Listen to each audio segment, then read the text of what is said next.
All right. Hello, everyone. It is so lovely to have you all here. Thank you for being here. It's wonderful to see like every seat full. That's amazing. My name is Bonnie. My pronouns are they, them, and I'm part of the events team here at Brookline Booksmith.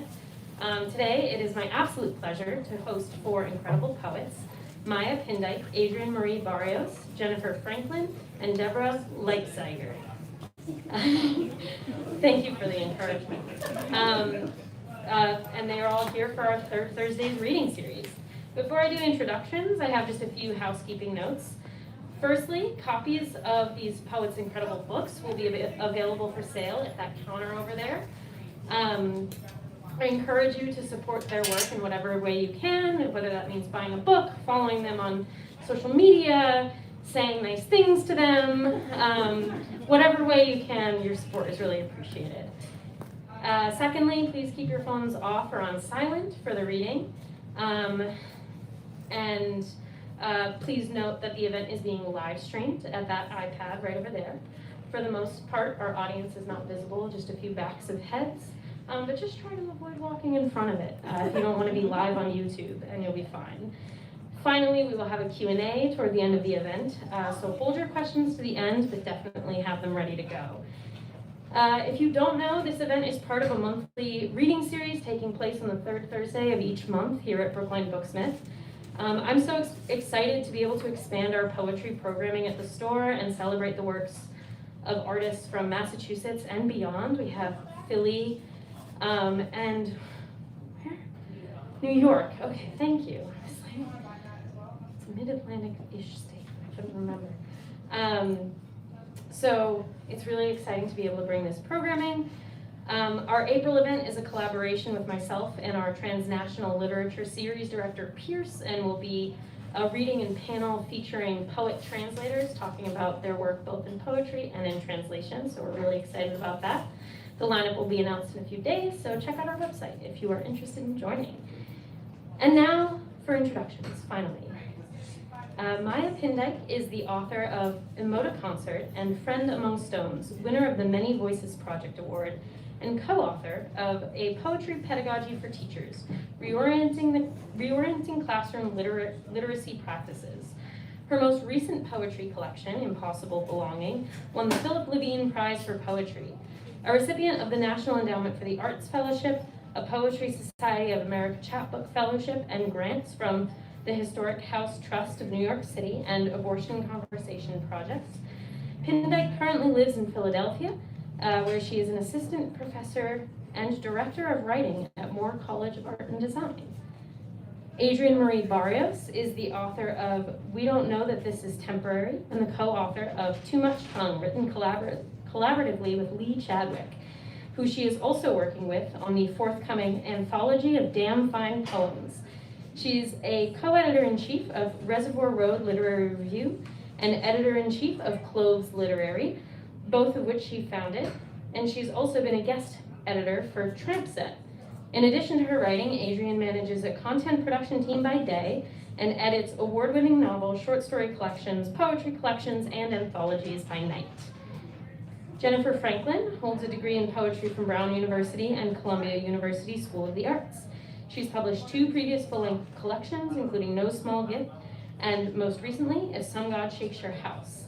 A recent recipient of both a CRCF Literature Grant and a City Artist Corps NYFA Grant for Poetry, she lives in New York City. Her work has been published or is forthcoming in American Poetry Review, Boston Review, Guernica, the Paris Review, and many others. She teaches manuscript revision at the Hudson Valley Writers Center, where she serves as program director. And she also teaches in the MFA program at Manhattanville College. And finally, Deborah Leipziger is an author, poet, and advisor on sustainability. Born in Brazil, she is the author of several books on sustainability and human rights. Her poems have been published in 8 countries in such magazines and journals as Salamander, Lily Poetry Review, and Revista Cardinal, among others. She's the co-founder of Soul Lit, an online poetry magazine, and her new collection of poems, Story and Bone, was published earlier this year by Lily Poetry Review Books. Her chapbook, Flower Map, was published by Finishing Line Press, and her work also appears in numerous anthologies, including Tree Lines, 21st Century American Poems. All of the poets here tonight have some really wonderful and diverse work. It's really a great mix, and I think we're all in for a treat. So everyone, please give a warm welcome to Maya, Adrienne, Jennifer, and Deborah.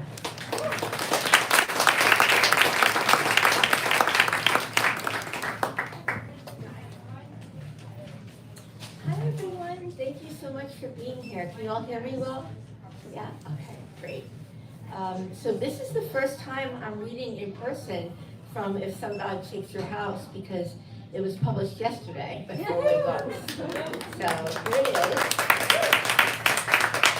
And the first poem I'm going to read is a poem that was published first in Tree Lines anthology by Jenny Barber, who's here in the audience today, and it was co-edited by Fred Marchant and Jessica Greenbaum, and it was made into a broadside, so I'm going to read that one first. It's called Memento Mori, Apple Orchard. In the gold light of early October, we climb the orchard hills, searching empty trees for apples. The boy at the gate tells us Ida Red, Rome, Crispin, and Surprise are all ripe and ready for our hands. We walk and walk. The dog investigates every fallen leaf with her frantic nose. Even as we savor this autumn sunlight of our beginning, headlines remind us of what is lost. Large families have picked the trees clean, leaving plastic bottles and paper napkins blowing like white flags. Instead of the fragrant apples on the ground reminding me of my mother's baking, I catch the smell of decay. I catch the smell of decay as we walk through so many rows of stubby trees that we cannot find our way back to the car. We do not say what we're thinking. If we leave without a single apple, it might mean what we have done to the earth cannot be undone. The children who grow up on this imperiled planet will not remember pulling the russet fruit from the branches to bite into its sweet flesh. We see boys throw bruised apples at each other. Still children, they already know what is damaged becomes a weapon. As we pull away, we watch them run the worn paths. Their masks fall as they bend to collect the blemished apples to fill their empty bags. So this next poem is in a series of poems called As Antigone. They all have the same title. The book has Antigone poems, Memento Mori sonnets, and prose poems. And so I'm going to read 2 prose poems and a couple of Antigone poems. As Antigone, I'm not greedy.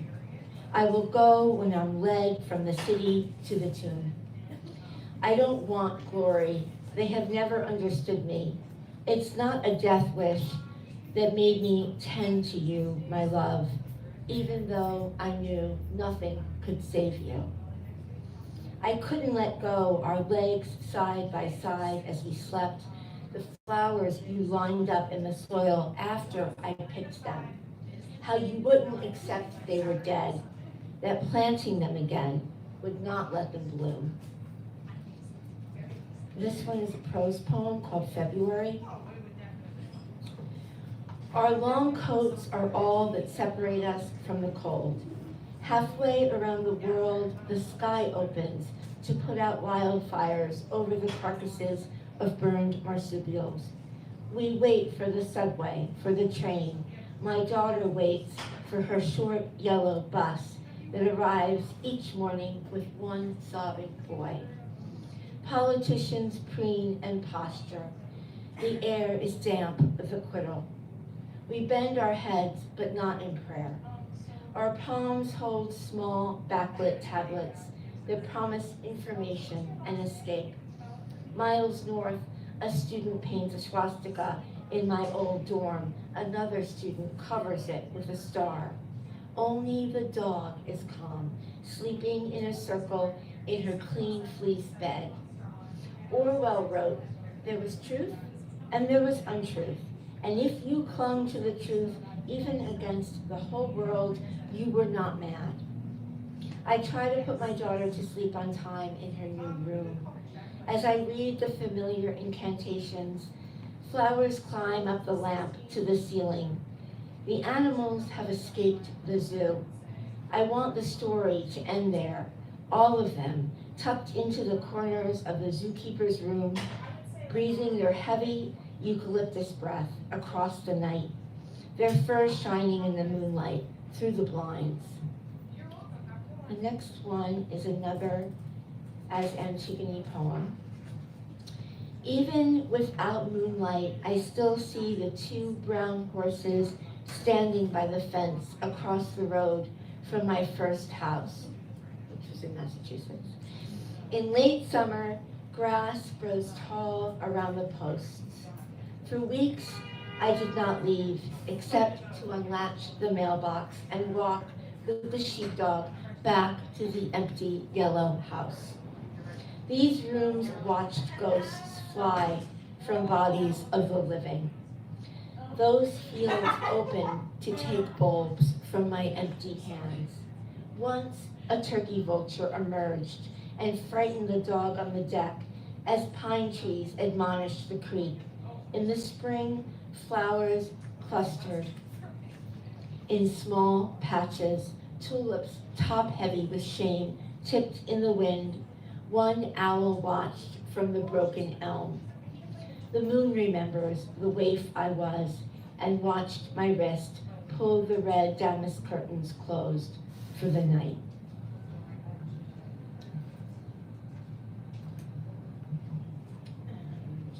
This one is called Creon Creates His Own Truth. It took me years to see the chaos he wanted to create. He brought blight to the roses and cut them back to claim the cure. All summer, he set small fires with words, but kept his hands clean.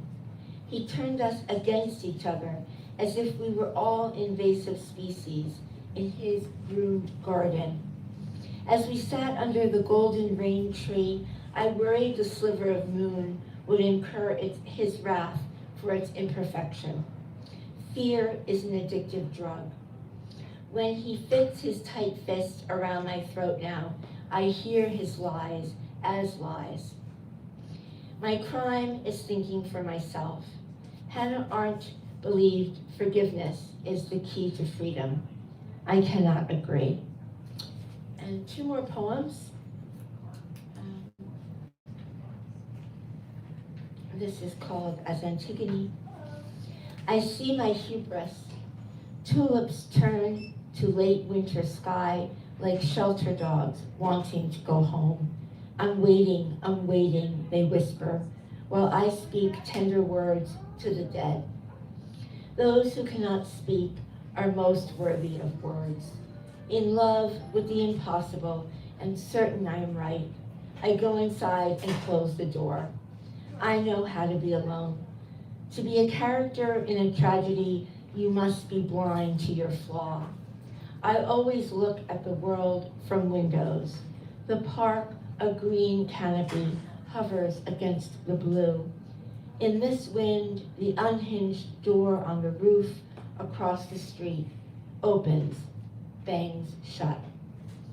And the last poem I'm going to read is called As Antigone, and I want to thank all of you. Thank you from the bookstore, thank you to my co-readers, and thank you all for being here tonight. What a nice audience, a full house.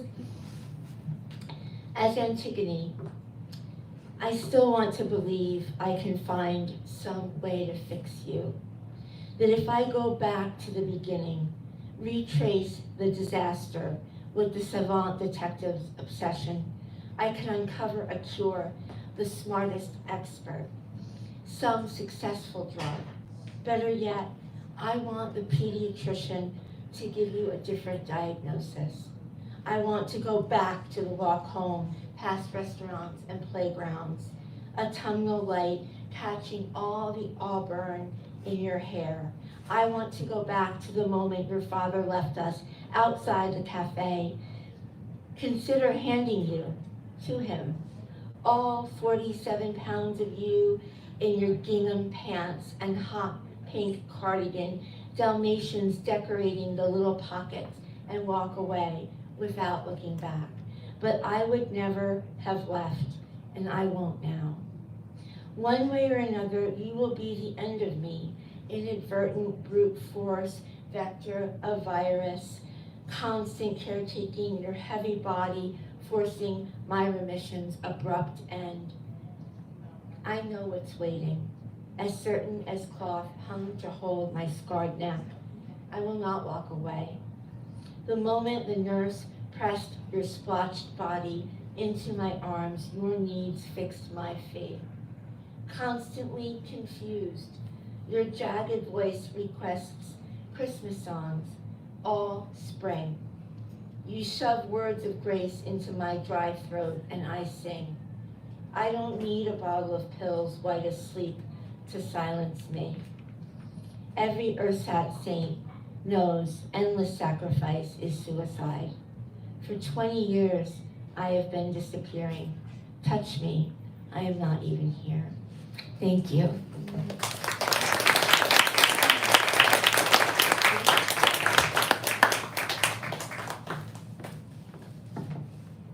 It's such a joy to be here and see so many faces, friends, family. Thank you all for coming.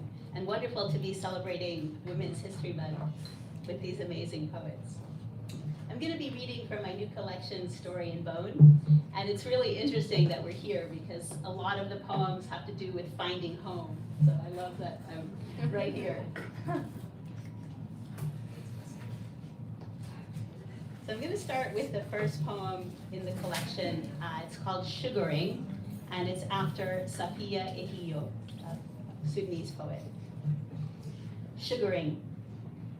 I was made of almonds and sugar, of giving and receiving, coastlines dug deep with departure, of boats and boundaries seeking refuge.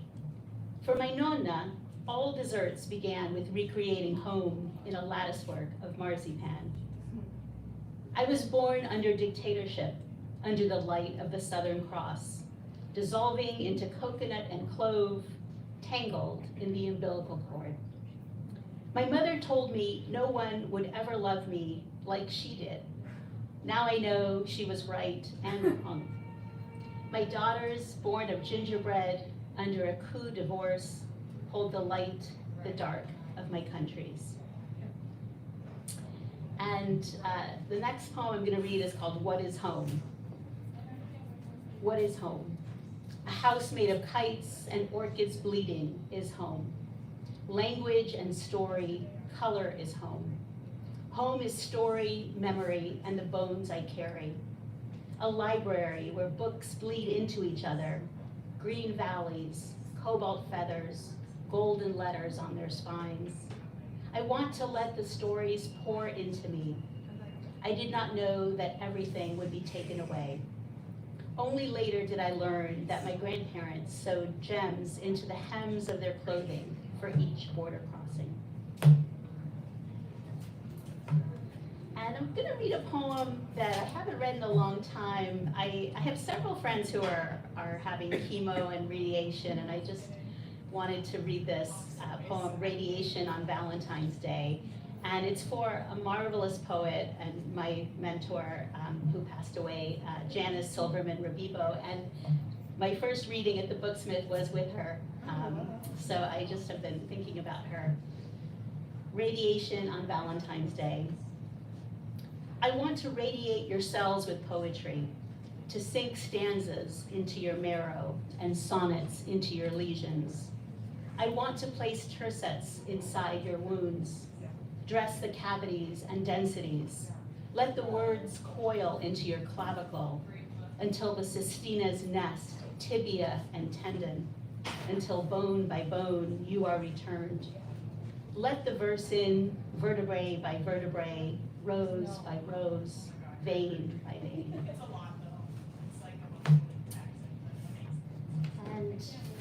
going to share also a poem from the Tree Lines anthology that's in Story and Bone, and it's called Lobo, which means wolf in Portuguese. I was born in Brazil and have worked in the area of sustainability and follow what happens in the rainforest.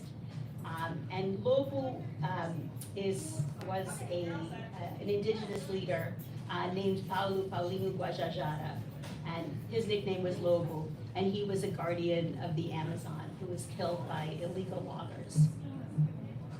Lobo. I guard the forest, its canopy of reflected stars, the morpho butterflies, the blue moons, bromeliads, the fish, the roots of trees drinking in the river. I guard the forest, the children of the tribe. I guard the canopy with its toucans, parakeets, emerald. I guard the forest floor with its snakes. I guard the mating jaguars. I knew they would kill me. I could not have imagined that it would be a shot to the face, that my body would be left in the forest. Now you guard the forest, its canopy of reflected stars, the morpho butterflies, the blue moons, bromeliads, the fish, the roots of trees drinking in the river. You guard the forest, the children of the tribe. You guard the canopy with its toucans, parakeets, emerald. You guard the forest floor with its snakes. You guard the mating jaguars.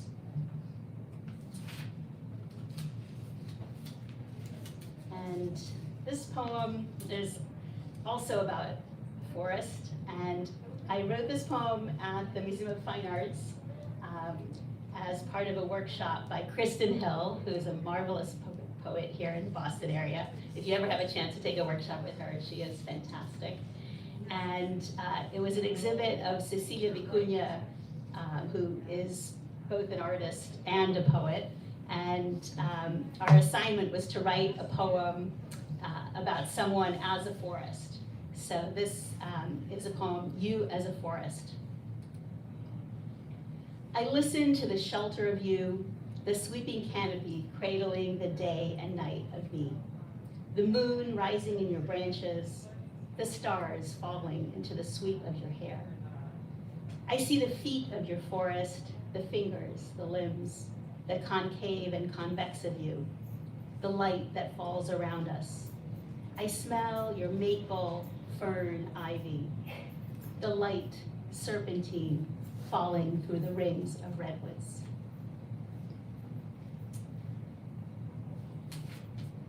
And those of you who know me know that I have a lot of poems about food and baking. I come from Brazilian, Italian, Jewish tradition, so we do a lot of baking. And so I have several poems that are recipe poems. And I haven't read this yet from Story and Bone at a reading, so it's exciting. It's called How to Help a Friend Mourn, after Ellen Bass. How to help a friend mourn. For this, you will need lemons. Plant a lemon tree, grow it in an arid place. Maybe you won't have time to grow a lemon tree, but you have planned for this moment.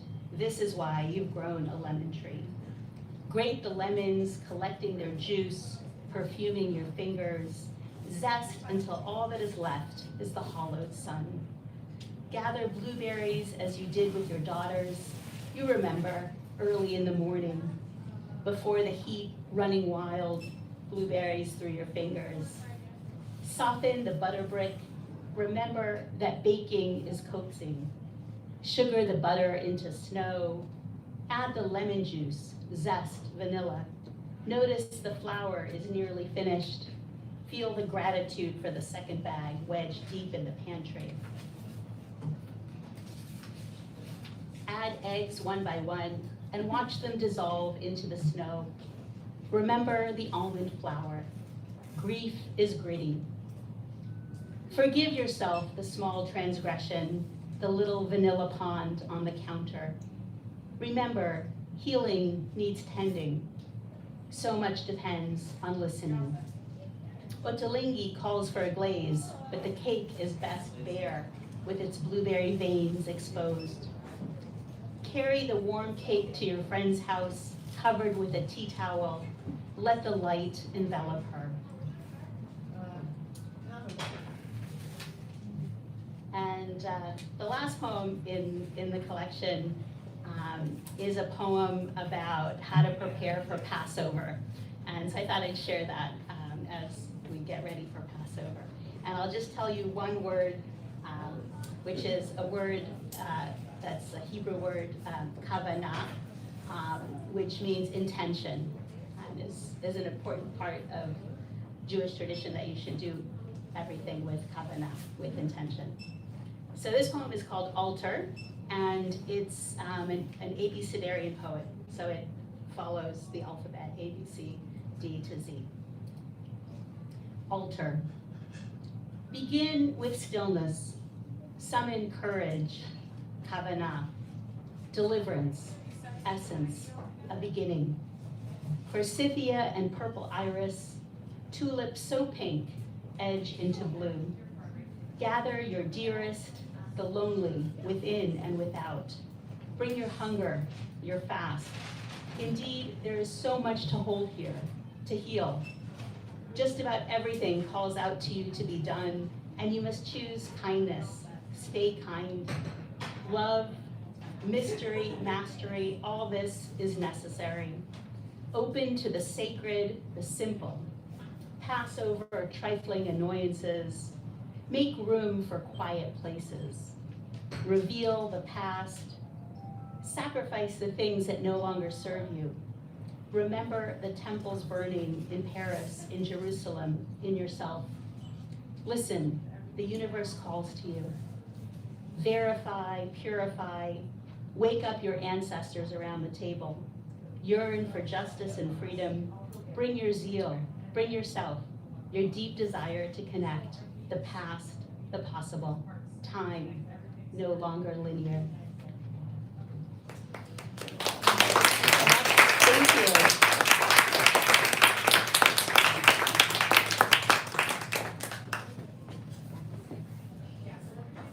Hi, everyone.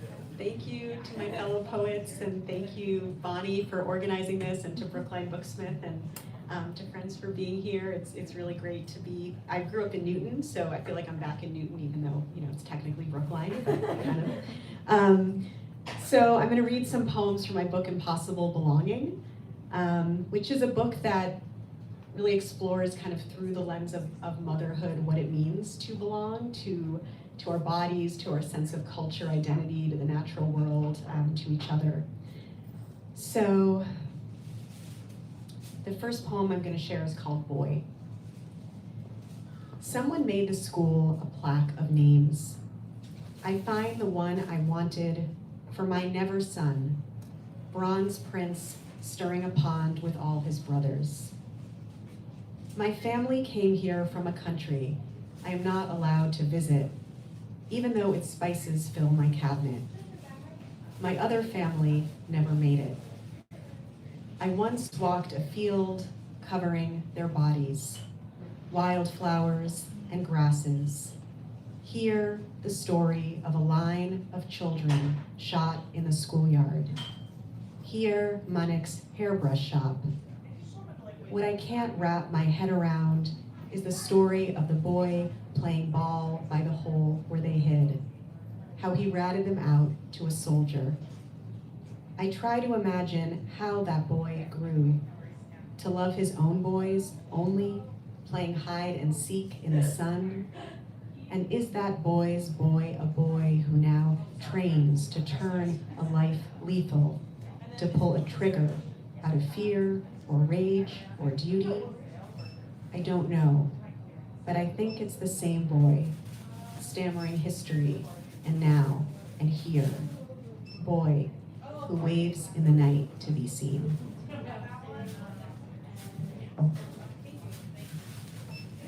Parental error in the Anthropocene.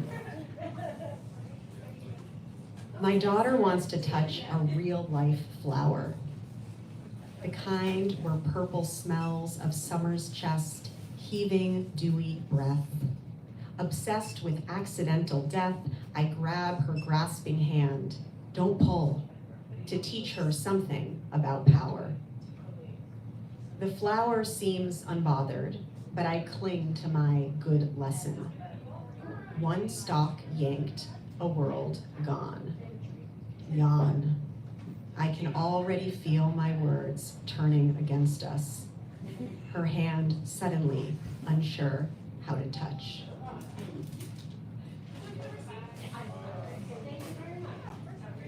The photograph. For years, I wished to be my mother in the photograph. Short-haired soldier dressed in khaki, aiming her rifle at some imaginary terrorist, sepia-toned, like the photograph itself. The photograph's ability to summon a threat became my definition of feminist. A woman enacting a man's violence with better precision than he can envision. Our friend from the kibbutz grew to be the first woman to fly a fighter plane for the army. We swelled with pride hearing stories of her fogging commanders with engine smoke. Girl power meant flexing the nation's bicep to prove its dream of equality. I can do anything, kill anyone. In the photograph, my mother's eye meets the rifle's scope. Her daughters, though we will not serve, harden from her hope. Now a woman I have chosen, the warrior's path. Black walnut tree, releasing toxicity with tools belonging to my own body, greening and invisible to any eye. So when COVID started, my older daughter called it Karina's virus. I really love that and wish she didn't know it was coronavirus. This is called Karina's virus. Wrong was everything. Beds were outside.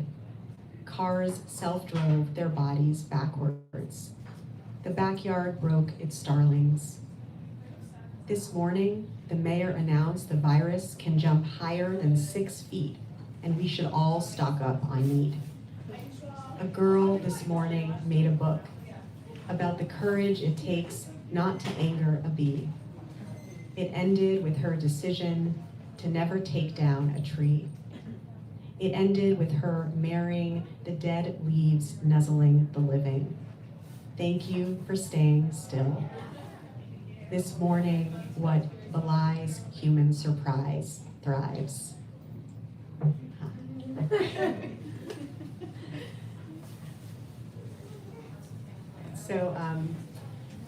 So Noah, my older daughter, when she was around 4, she was at a preschool a Jewish preschool in Brooklyn, and they were learning a lot of Jewish stories, and she would come home and just like retell these stories in her own wild way. And so I owe probably 83% of the language in this poem to Noah. In Old Testament, the Jews put God in jail for being in the night without them, and for believing the oil burned for 10 nights, not 8. And even though one Jew was mean, and another Jew was mean, and another, they helped God stand up in the dirt so that God could become 100 years old, then infinity years old, then back to 0. They remembered a wailing baby made from stories and starlight again and again. This was before the war turned them against their whiter neighbors, the browner ones too, before they could see God spreading inside their enemies with impossible belonging. Truth is the earth where the window comes. The railroad rolled up the child's tongue. It was their own grief they remembered. Grief is the God, and the God filled the grief.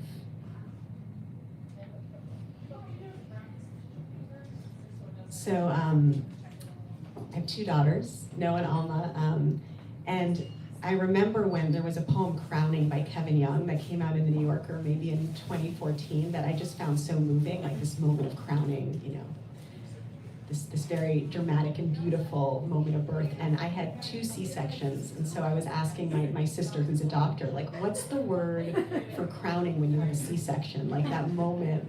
She's like, yeah, there's no word for that. So then I kind of like posed the question at a reading, and someone's like, it's just birth, you know? Like, yeah. So this is called crowning via C-section. There's no word in our culture for the moment you arrive. Bursting out my abs, sudden light, behind the paper curtain. Blood-filled version of Rookheiser's The World Would Split Open. A rose enters this world miraculous. As slit of scissors parts sea of flesh, your ready body lifted from its intestinal nest. Oh, daughter, eyes sealed, still dreaming of your life within, as the nurse whisks you past my craned neck. Now I know what Romeo must have felt, seeing that first flash of Juliet before she disappeared into the crowd. How futile any attempt to stitch back a body cut open for love's necessary tear. Your birth tracks burning there. And I'm just going to end with a poem called Blackberry, which was based on a creative writing assignment where I brought in some blackberries, we smelled them, we listened to them, we looked at them, we ate them, and we wrote poems from them. So, Blackberry. Meadow night's guts. Smash of river engorged. Voldemort's good heart, if he only knew. My true Jew, black with life. Pimple-bushed, lucky pluck, you who sees through all your eyes. After you turn to tooth-caught grain, do you still have your dream in you? Thank you.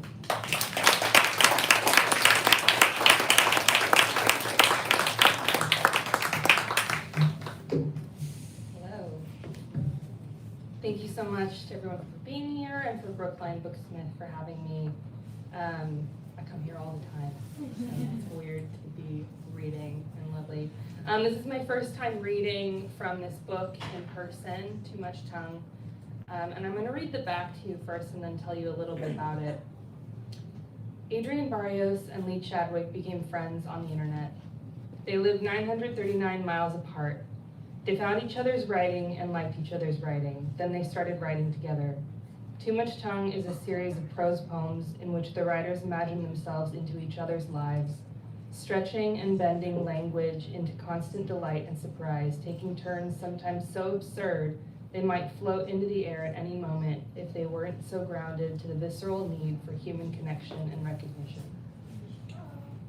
So we met via Twitter debating submission fees, which if you've ever submitted is something that people talk about a lot.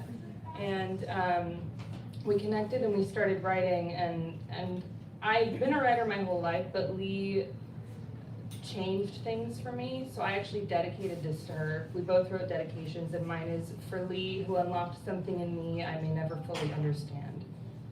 And I think it's gonna get great. So this became a crazy project, and it's only alive really because of Lee. This is very unexpected. So they don't have titles. We took the titles out for this book. So I'm just going to read a few, and then I'm going to read a couple that were actually published in Massachusetts Review. These poems are taller mountains, broad-shouldered, bathed in Listerine, an empire of underwater cities. They are interstates shaped like amusement parks. The poems are stories, are emotions, are the first sweater on the first day of sweater weather as you walk along a shoreline, picking up shards of memories. Lee Chadwick is 90% breath, and that breath is the changing leaves on the trees in the town where you grew up. You are never not happy to visit her.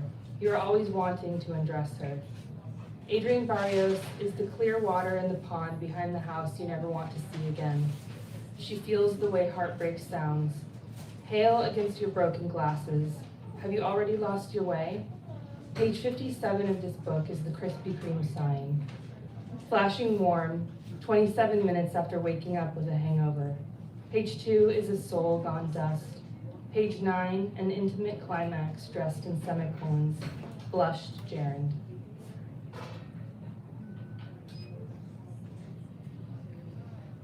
This one references the post office down the street. I actually wrote it on the notes app on my phone, in line at the post office. Adrienne Barrios stands in line at the post office and wonders if she will ever stand in line if she will ever stand in the last line at the last post office that ever exists. She is returning a package to Nordstrom, a shirt that would not fit 3 Adriennes put together. She thinks the word sulfur, but doesn't know why. The man in front of her sweats gunpowder, and she wonders what she would do if he pulled out a gun, any gun, and pointed it anywhere, somewhere, at her, through her, over her, every preposition followed by her. She wonders if time would freeze before her heart gave out. Adrienne Barrios hates thinking about guns and would rather read a poem about Lee Chadwick thinking about guns. Adrienne Barrios wonders if a bullet feels like a lie. She wonders if everything feels worse than a lie when coiled tightly, wrapped in metal, propelled through a spleen. She wonders if she should send Lee Chadwick's daughter inside the box to Nordstrom, where everything is soft and cashmere and no one has guns. But she knows even this is a lie. Everything is a gun if you live long enough or are constantly squinting. Adrienne Barrios, who will never have kids, wonders how to keep Lee Chadwick's daughter safe from bullets, from lies, from the bushes with the thorns, from tomorrow and every day after.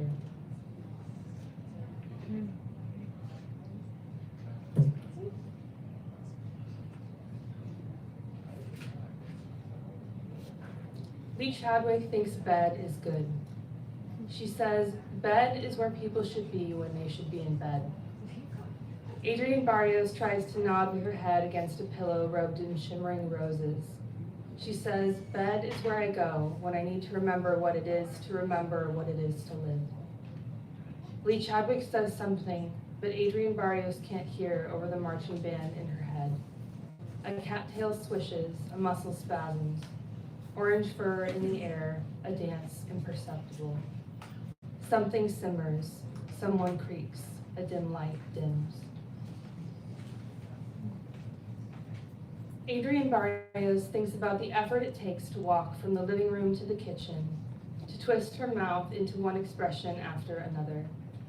She asks, if energy cannot be created or destroyed, will I run out before I can ever smile at my wrinkles in the mirror?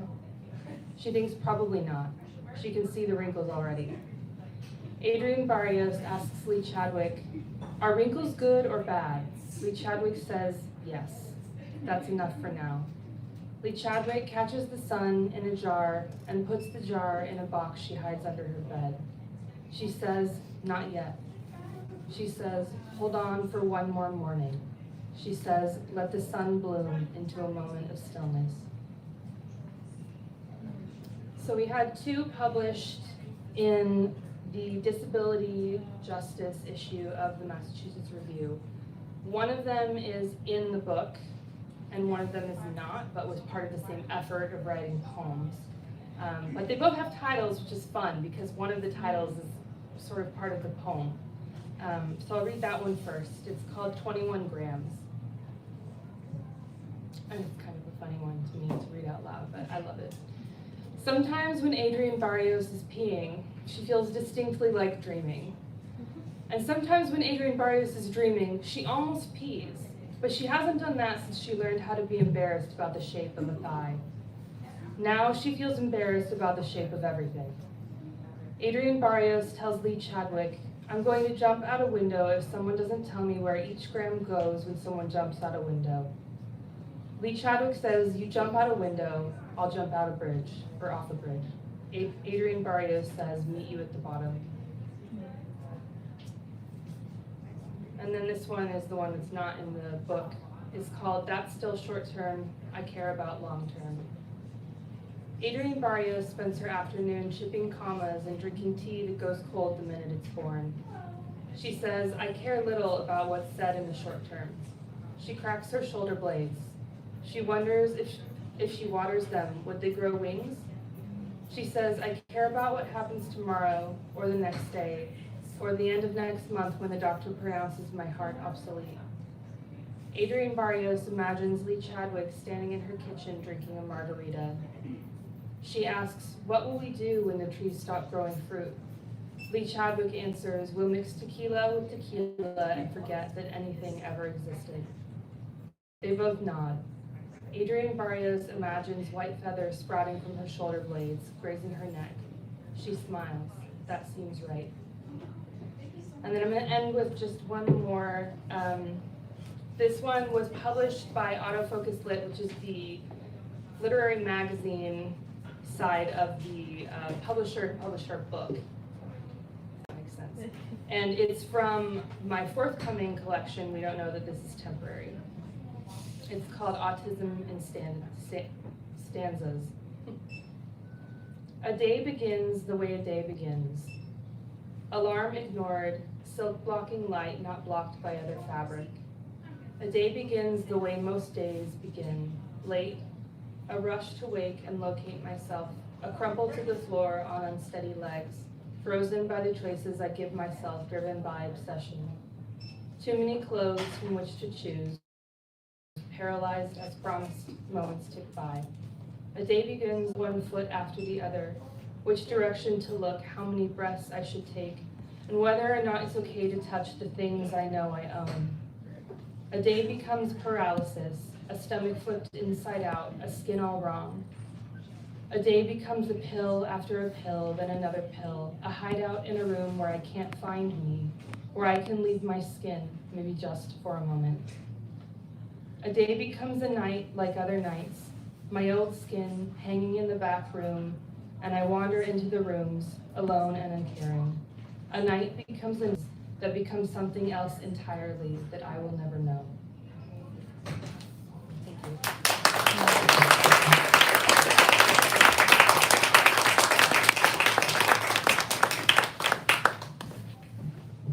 Beautiful. I'd like to invite our 4 poets to come join at this fancy panelist table, and we'll begin the Q&A. I'll get out of the way here.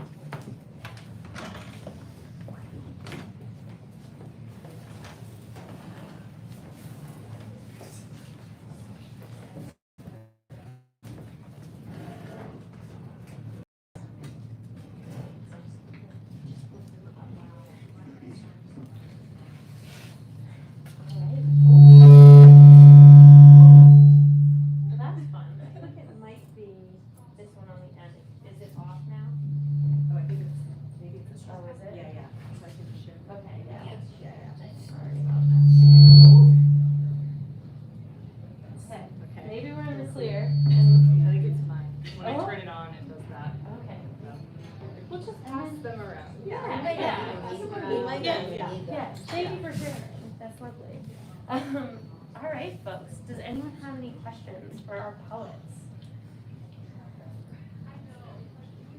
Yeah, go ahead. I loved all your readings. Thank you so much. I have a question for you, Jennifer. Your book has those 3 things, the Memento Mori, Antigone, prose poem. How did you decide to put them in one book? That's a good question. I was writing the Memento Mori poems first, and they're all sonnets, and the one I read tonight is a hinge sonnet, a double sonnet. And some of those poems were the oldest poems in the book, and were in different versions, longer versions that weren't sonnets, but they all had the same theme.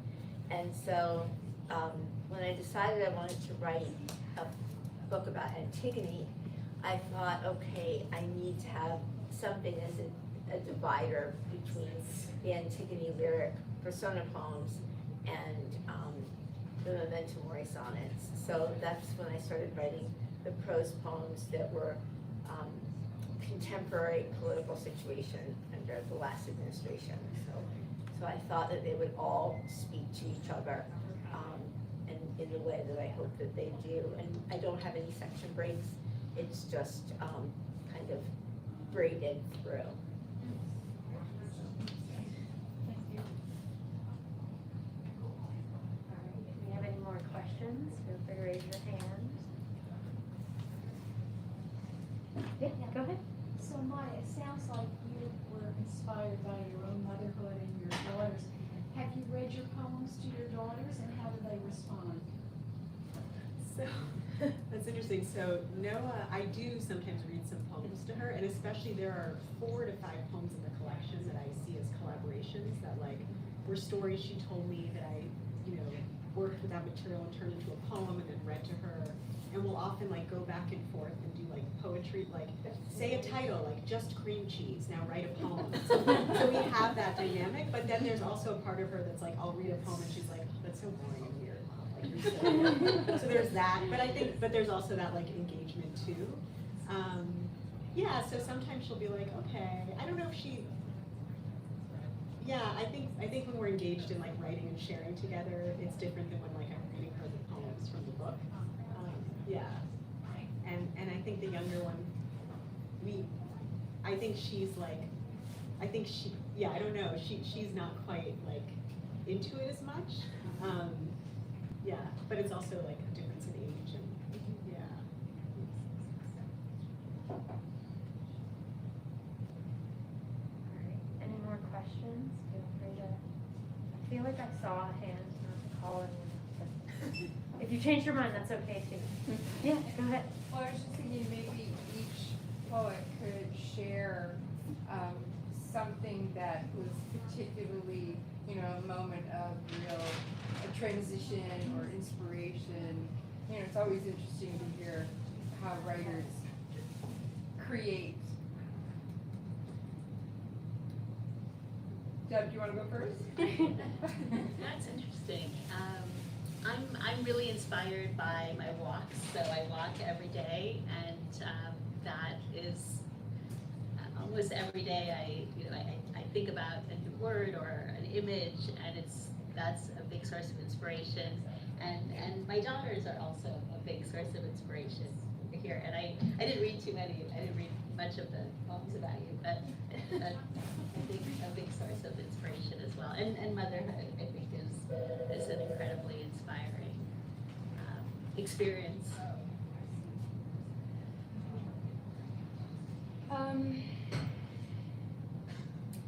So we wrote in Google Doc at the same time. Wow. So it's like a totally different experience from most writing. So I don't know that there were many singular inspirations, but the themes throughout, you'll find that we write a lot about Lee's daughter. And as it mentions in one of the poems, I'm not having children. But I feel, even though I've never met Lee, I've never met her daughter, we would talk about things throughout the days that her daughter was doing was very young. And there's that theme that runs through protection, which is juxtaposed against the theme of gun violence. And that's a really strong theme for Lee. If you look at any of her other work, one of her books is called Your Favorite Poet, and the cover is a finger with a bullet tied to the pointer finger. She writes almost primarily about gun violence and safety of children. So that is certainly, unfortunately, ever relevant, and we write about that a lot. I would say that for this collection specifically, it was like going back to family histories and artifacts and places and trying to explore them from the lens of the present also, like how does this past come into relationship to the present moment. So I think I was inspired newly by those histories and artifacts in relation to things that were happening today. If that makes sense. All of my books are interested in Greek mythology, and so in my first book I used the Penelope myth, and in my second book the Flamula myth, and this one Antigone. But I would say overall the thing that inspires me the most in my poetry is art and other literature. So I like writing classic poems, and a lot of the Memento Mori sonnets are fantastic poems. We have time for one more question, so perfect. Okay, so this is to all of you who want to answer. If and how did, or if it did, how did your poetry writing change during the COVID pandemic? Oh, that's a really good question. For me, I decided that since I wasn't traveling for my work in the pandemic, that I would have a lot more time to devote to poetry. So it really changed, and I started my MFA, where I picked the teachers that I wanted to work with, poets, my favorite poets, and work with those poets, mostly virtually. But I did get to work with Marge Piercy, and 2 of the students that were in the class are here. And so it was an incredible experience, and I took classes at Grub Street. I did a lot of really interesting programs, and I think that really, my poetry really grew a lot in the pandemic. From all of those walks and all of the courses that I took and assignments. I would not have called myself a poet before the pandemic, so a lot of that is meeting Lee. A lot of that is starting the literary journals, but even then I didn't accept poetry because I felt unqualified to evaluate poetry. I studied creative nonfiction in school and have written mostly nonfiction, some fiction. So it's like poetry happened to me. I don't know. And then now I have these 2 collections, and I mostly write poetry, and I'm trying to go back for an MFA in poetry. So I would say my writing altogether is wholly different. I would say that it opened up a sense of permission to just focus on those things that matter. And I think for me, writing with my daughters, making visual art, being in a creative space with them. I also feel that I was very privileged also, in the sense that also, not just that we weren't personally grieving. I mean, there was so much grief everywhere, but we weren't like dealing with immediate, family members and close friends. And also my youngest daughter her preschool was open the whole time. Wow. My older daughter was home for a few months. But I think it was really about like slowing down, being with each other, and kind of granting a kind of permission just to create and not worry about what it is, right? But just to be with them and writing. I didn't get to write very much during the pandemic because my daughter has profound autism and epilepsy. Was home from school for the whole time for a year and a month. So I was working full time at the Hudson Valley Writers Center doing our programming, which pivoted immediately to online readings and classes. And so hosting a lot of readings, trying to continue the community for people who really desperately wanted and needed that connection, kind of like what you were doing, attending all these great online things like at Grub Street. And I was just on a panel at AWP about the rise of the Writer Center, partially because of the pandemic.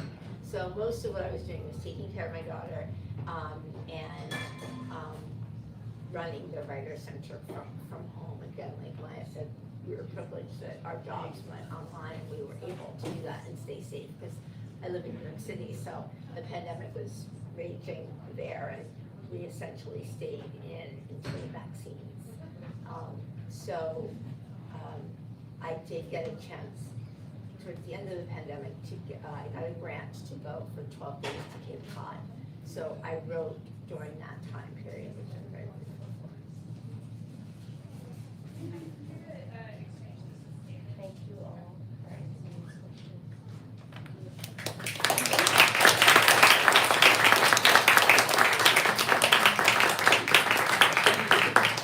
So thank you to our audience for being here. Thank you, Jennifer, Maya, Adrienne, and Deborah, for reading here today, for sharing your work. It's really beautiful. We are going to have a sign-in. If you want to purchase a copy of any of these poets' magnificent books, they're over at that back counter there. and they'll be signing right up front here. But let's give one more round of applause.